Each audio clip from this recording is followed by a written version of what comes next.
Hello, in this video I'm gonna show you how to transfer screenshots and videos from a standard non-express card onto your Nintendo Switch 2, which of course only takes the MicroSD Express cards.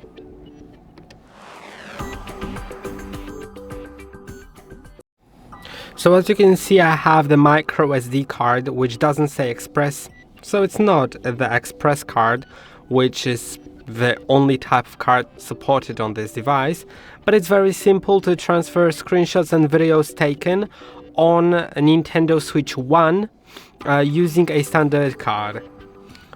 So I have my Nintendo Switch 1 here. I've just taken the card out of it, and yeah, that's basically it. You can see the microSD card has been removed. And now let's go to the settings first before inserting any cards.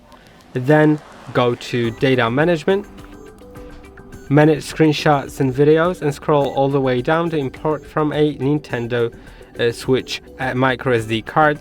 Click on start, then click on done. And now you need to insert the microSD card into the slot on the back of the system. So let's flip the stand over and you'll see the microSD Express card slot. Put the non-express SD in. Then it says the microSD has been inserted. Just click on next and click on start copying. Depending on how many screenshots you have, it may take a while. Now click on OK. Then you need to remove the microSD Express card, otherwise it won't work, the system won't work if you don't remove the microSD non-express card.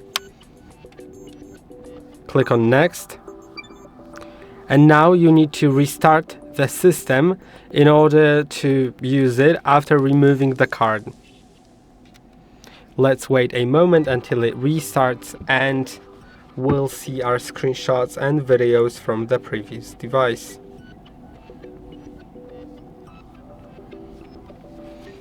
Now once I click on the button a few times, let's go to album. And you'll see all the screenshots, and they have been indeed taken on the Switch 1. And I can see it by the style of, like, at least the buttons at the bottom, because on the Switch 1, Switch 2, it's, as I go to the home, you can see it's different. So I hope that this video was helpful. Don't forget to like and subscribe, and see you in the next one.